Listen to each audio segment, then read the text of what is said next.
OK。隨住呢個時代嘅發展同埋進步啦，我哋嘅手機啦、相機都不斷追求緊越嚟越高質素啦、高像素嘅畫質鏡頭。咁但係喺呢個好似越高清就代表住咧一定係越好嘅年代。好神奇咁樣啊！喺近呢1-2年之間咧，大家都開始越嚟越中意咧揾翻啲好耐之前嘅 CCD 相機啦，或者一啲嘅膠片啊、底片啊、菲林相機去影相咁樣。但係唔係每一個人咧都真係會專登去買翻部無時無刻都帶喺身邊噶嘛，係咪先？咁所以我今日就想同大家分享一下咧，呢一個可以將你嘅 iPhone 啦、你嘅手機啦或者相機所影嘅相，甚至乎係拍嘅片啦，都變晒做好似由呢個復古底片相機咧拍出嚟一樣效果嘅軟件。而呢個軟件就係 Dehancer 啦。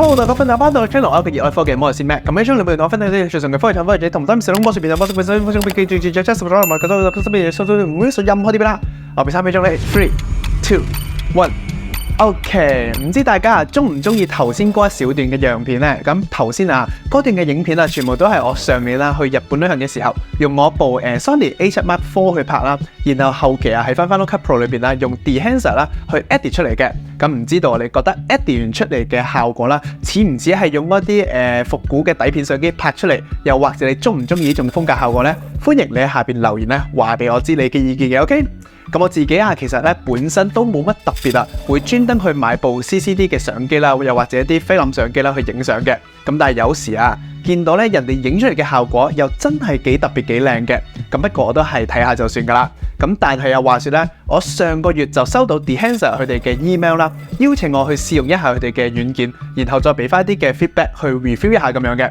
咁所以最後就有咗今日嘅呢條片啦。咁只不過雖然呢個嘅 Dehancer 嘅 plugin 係佢哋免費提供俾我去使用嘅，咁但係我都係會如實去講出我自己嘅一啲使用感受嘅體驗嘅。咁所以大家係可以放心咁繼續睇埋落去噶。如果下先我喺片尾仲會有一個嘅福利優惠去俾大家嘅，咁所以大家記住一定要睇到落去最後啦。 OK， 咁首先呢一個 Dehancer 究竟係啲咩嚟嘅呢？咁其實佢就係一個可以提供到好多種各種唔同底片相機影出嚟獨有嘅一啲效果嘅一個 plugin 嚟嘅。咁例如好多唔同嘅菲林底片嘅模擬啦，唔同嘅上至佢嘅色彩空間啦，一啲膠片嘅顆粒呢個 film grain 啦，同埋仲有我最中意亦都係佢最大嘅賣點，就係呢個嘅 halation 同埋呢個 bloom 嘅效果啦。咁而呢個 Dehancer 佢嘅 plugin 係可以喺好多唔同嘅 software 裏邊都可以使用到嘅，例如係Adobe 嘅 Premiere 啦、After Effects 啦、DaVinci Resolve 啦、Final Cut Pro 啦、Lightroom 啦、Photoshop 啦等等等等，甚至乎而家仲有一個專門係 for iPhone 用家去使用嘅 Dehancer App Tip。咁所以基本上佢可以話已經係涵蓋晒所有唔同使用嘅場景嘅用家噶啦。咁只不過俾翻個溫馨小提示大家先，就係喺唔同嘅 software 上面佢嗰個 Dehancer 嘅 plugin 可能會有1-2個唔同嘅功能嘅差異嘅，有啲可能會多咗啲，有啲可能會少咗啲咁樣。咁大家可以喺翻佢哋嘅官網上面就可以睇到好詳細嘅功能資料介紹噶啦。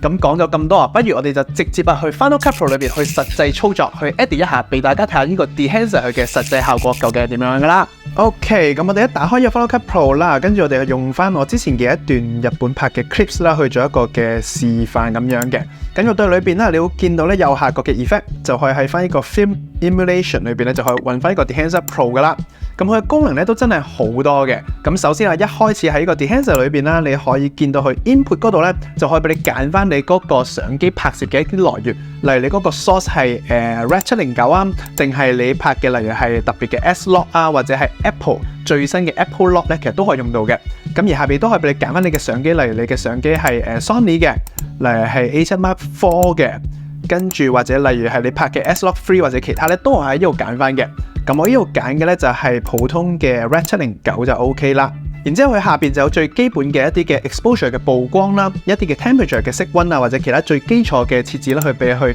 首先去基礎調節翻呢個嘅影片啦，去到一個最 basic 嘅 setting 先。然之後下邊啊就係去一啲嘅 film developer 啦。咁首先第一個就係可以俾你揀翻佢唔同嘅菲林嘅一啲嘅 preset， 佢係俾晒你噶啦。咁你會見到佢裏邊有超級多唔同嘅 preset， 例如有啲係 Fuji 嘅，有啲係Kodak 嘅，跟住有啲係其他嘅都有好多嘅。咁你呢度可以揀翻啦，你自己最中意嘅一啲嘅菲林。咁我呢度用嘅咧就係 Kodak 嘅 Portra 400嘅，我自己覺得呢個咧睇落去幾好嘅。你可以睇下呢個開咗同埋未開嘅效果個分別係爭幾遠嘅 ，OK？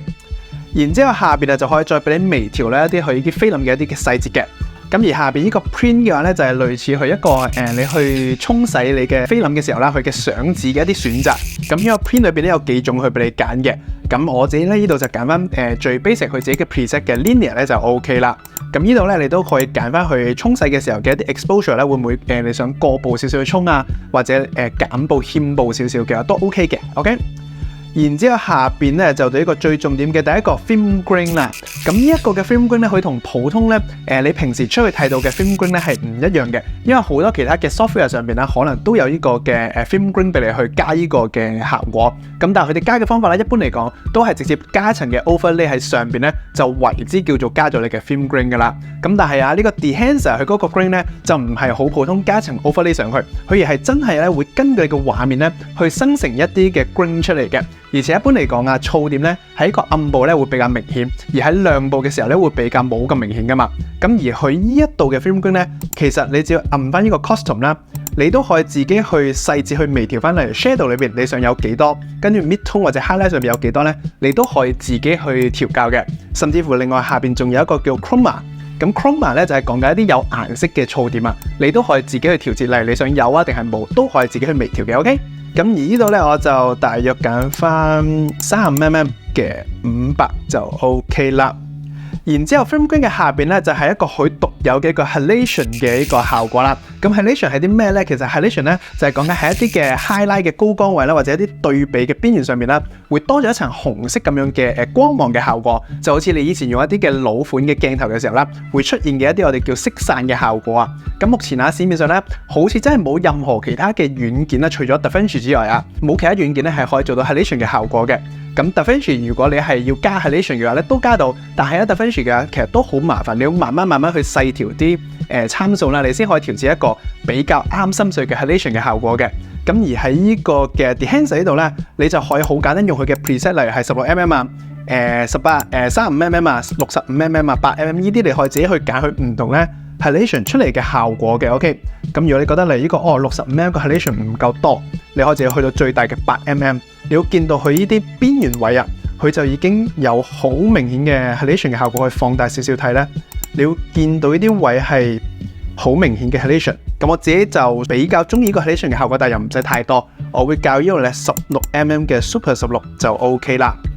咁而喺 halation 下邊嘅呢個嘅就係 bloom 嘅效果，呢個嘅效果咧都係我自己個人好中意嘅一個效果嚟嘅。咁咩係 bloom 嘅效果咧？其實佢就類似我哋相機上面啦，會用到一個叫 black mist 呢個黑油焦濾鏡嘅一個效果。咁佢呢個咧就係同樣地會喺一啲 highlight 啦，一啲嘅高光位上面咧會多咗一層嘅霧光，同埋喺成個畫面咧佢會比較 soft 咗少少嘅。咁所以特別如果你係攝影師嘅話咧，你要知道啦，當你影一啲人像相啊或者拍片嘅時候咧，會好中意加呢個嘅。咁而我自己其實都而家拍嘅一條片咧，其實都加咗呢個嘅 black mist 嘅1/8嘅油焦鏡喺度嘅。咁所以成條片睇落去，你會比較冇咁 digital 冇咁電子嘅感覺啊，相對嚟講比較油焦少少，我自己比較中意呢個感覺嘅。咁而家有咗呢個 Dehancer 呢個 plugin 之後咧，甚至乎啦有可能你真係可以唔使買呢個 black mist 嘅油焦鏡咧，你都可以做到呢個效果，因為要買一啲嘅黑油焦鏡其實都唔平，講真。咁佢呢度做出嚟嘅效果咧，其實我覺得真係好滿意啊！你見到佢嗰個感覺咧，係真係好似你加咗油焦鏡嘅感覺，我自己覺得係真係好夠用啊！所以如果你係唔想嘥錢去買咁多唔同 size 嘅 black mist 嘅濾鏡咧，你可以考慮下用呢個 bloom 嘅效果，佢出嚟嘅效果咧都真係好好，我覺得 OK。咁而下邊仲有好多其他嘅，例如係 film 嘅 damage 啦，即係佢會唔會有啲影片嘅時候，佢會有少少黑線啊，黑線喐嚟喐去咁樣，就係模擬翻你以前舊嘅相機啦，佢有呢啲咁嘅效果。跟住同埋其他嘅嘢咧，你都可以加翻。咁而裏邊我最中意嘅就真係呢個嘅 halation 同埋 bloom 呢兩個效果啦。OK。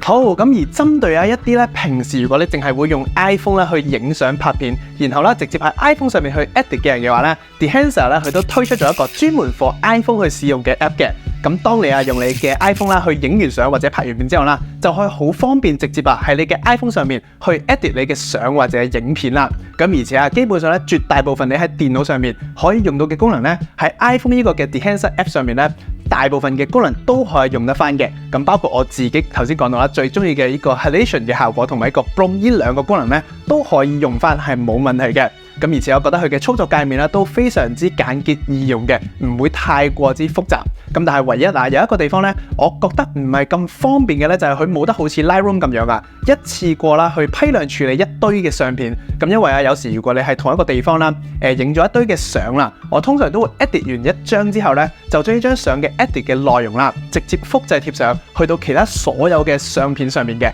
咁樣就會慳翻好多嘅時間。咁之但係而家喺呢個嘅Dehancer 上面啦，就冇呢一個嘅批量處理嘅功能，你只可以一張一張嘅相啦，去單獨咁樣去處理。咁相對嚟講如果你要處理一大堆相嘅時候咧，可能就真係會比較麻煩少少啦。咁希望佢哋啦之後可以咧將呢個咁有嘅功能咧加翻上去嘅。咁如果你都係一個菲林相機愛好者啦，我諗可能你已經試過晒市面上面好多各種唔同模擬呢個菲林相機質感嘅一啲 app 啦或者 plugin 噶啦。只不過我自己個人就覺得咧，呢個 Dehancer 真係目前嚟講應該係做得最好、最真實、最有質感嘅一個嚟嘅。咁所以如果你睇完呢段片之後啦，同我一樣覺得呢一個嘅 Dehancer 好吸引，準備入手去購買嘅話咧，等一等。因為咧我有個福利優惠咧，要送翻俾睇緊我呢條片嘅觀眾，即係你啦，冇錯。咁你只需要話你購買呢個嘅 Dehancer 嘅時候咧，俾錢埋單嘅時候，打翻我呢個嘅 Mattran MATTTRAN 呢個 Mattran 嘅 promo code 啦，咁你就可以有翻呢個10% 嘅 off， 即係9折優惠噶啦。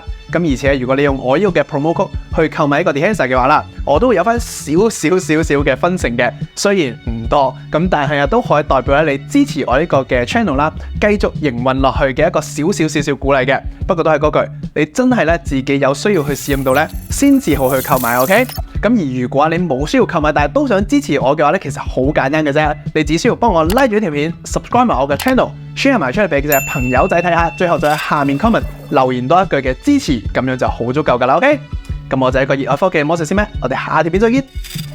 ，peace。今日嘅呢條片，相信大家都留意到係加咗少少復古菲林相機嘅效果，都係用 Dehancer 呢個 plugin 去做出嚟嘅，唔知大家中唔中意呢？歡迎下邊留言同我講。